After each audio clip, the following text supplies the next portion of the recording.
Brigitte Lahaie, Sud Radio, le sexe au conseil. Eh bien, on va parler du sperme, Jean-Charles Bouchou. C'est vrai que c'est une question de goût, le sperme. Bon, et bref, c'est peut-être même une question d'odeur. Bon, en tout cas, il y a beaucoup de gens qui aimeraient savoir si le goût du sperme varie en fonction des hommes et si on peut faire évoluer le goût. Donc, c'est un vrai sexo-conseil. Eh bien, figurez-vous que oui, et on peut faire ce parallèle avec la transpiration. On a tous une odeur spécifique de transpiration, et cette odeur, elle va varier en fonction de notre alimentation. Plus on mange épicé, plus le goût sera fort. Alors c'est vrai aussi en moindre mesure, mais c'est vrai aussi en ce qui concerne les sécrétions vaginales, hein.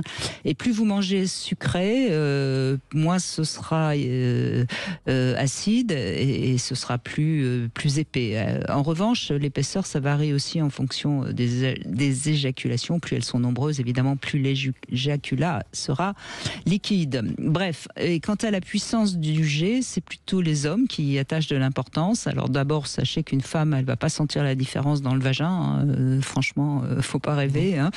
Même si on sait que ça va très très très très vite les spermatozoïdes, mais vu la taille, ça n'est pas très impressionnant. Bon, en fait, la puissance du jet, ça varie surtout en fonction de l'âge. Plus on vous vieillit, moins ça part fort.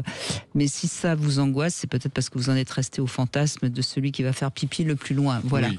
Tout ce qu'on peut dire sur le goût du sperme, c'est parfois intéressant de faire un sexo-conseil un peu concret sur des choses où il y a beaucoup de fantasmes, parce qu'il y a énormément de fantasmes sur cette liqueur fertile, hein. C'est quand même... Faut peut-être manger beaucoup de vanille, de glace à la vanille. Oui. Alors le pire du pire, c'est les asperges.